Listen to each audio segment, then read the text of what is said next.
안녕하십니까. 원주국제통 안정환 실장입니다. 오늘은 나는 몇 살까지 살까? 라는 책을 소개해 드리도록 하겠습니다.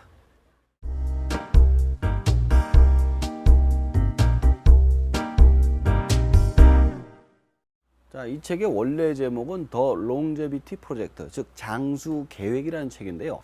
이 책은 1910년에 태어난 소년, 소녀 1,500명을 대상으로 80년 동안의 실험 결과를 바탕으로 어떤 사람이 오래 사는가를 데이터로 축적한 그런 책이 되겠습니다. 이 책 속에서는 상상을 초월하는 결과가 많이 나오는데요. 우리가 일반적으로 알고 있는 어떤 장수의 개념과는 다른 그런 이야기들이 많이 나오고 있습니다. 자, 우리가 일반적으로 알고 있는 장수는 소식을 하고 결혼을 했으며 자녀를 두고 술, 담배를 안 하는 사람이 건강하게 오래 산다고 알고 있습니다. 이 책에서는 그 내용을 그대로 뒤집습니다. 우선 결혼에 관한 것도 그래요. 남성의 경우에는 결혼을 안 할 경우 단명하는 게 맞습니다. 하지만 여성의 경우 결혼을 하든 안 하든 이혼을 하든 안 하든 별 상관이 없다고 그러고요. 특히 술, 담배 같은 경우에는 술, 담배를 한 사람이 되려도 오래 사는 이상한 현상까지 나왔습니다.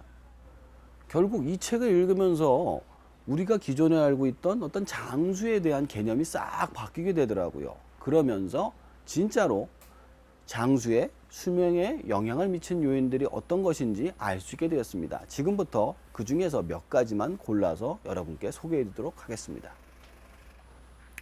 그러면은 사람의 수명에 가장 큰 영향을 미치는 것들 중에 가장 첫 번째 나오는 것이 바로 부모의 이혼이었다는 사실입니다. 재밌게도 부모의 죽음보다도 부모의 이혼이 수명에 더 많은 영향을 미치더라고요. 특히 아들들 같은 경우에는 일생 동안에 수많은 영향을 미쳐가지고 생명에까지 관련을 하고 있었습니다. 또 한 가지 재밌는 결혼에 대한 이야기가 나오고 있는데요. 결혼 생활이 행복한 사람은 결혼 전에도 행복했다는 사실입니다.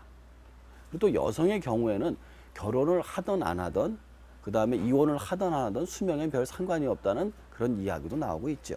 두 번째 요인은 바로 친구가 많은 사람이 오래 산다는 것입니다. 우리가 아까 술, 담배 얘기를 했지 않습니까? 술, 담배를 안 하는 사람이 오래 살 거라고 생각을 했었는데 되려 술, 담배를 많이 하는 사람이 오래 사는 이상한 결과가 나왔습니다. 그래서 알고 보니까 술, 담배를 많이 한 사람이 친구가 많았던 거예요. 그냥 만나서 잡담하고 자기 얘기하고 이렇게 할 수 있는 시간이 많다 보니까 스트레스를 풀고 스트레스를 풀다 보니까 되려 더 건강하게 오래 살았던 것이죠. 그렇다고 술, 담배를 많이 해서 건강해지는 건 아닙니다. 물론 술, 담배를 많이 하면 병원 지세를 많이 지게 되지만 스트레스를 덜 받아서 장수하는 한 가지 방법이 되었다고 합니다. 장수하는 세 번째 요인 중에 한 가지가 바로 사회적인 성공입니다. 사실 생각해 보면은 이것도 사실 반대의 결과가 나와야 되거든요. 왜냐하면 어떤 회사가 있으면은 회사의 말단에 있는 사람보다는 사장이 몇십 배의 스트레스를 받습니다. 그럼에도 불구하고 사장이 말단 사원보다 오래 사는 이유는 무엇이냐? 바로 사회적인 성취감, 주변에서 바라보는 어떤 시선 이런 것들이 높기 때문인 것이죠. 그래서 사회적으로 성공한 사람이 오래 산다는 그런 결과도 나오고 있습니다.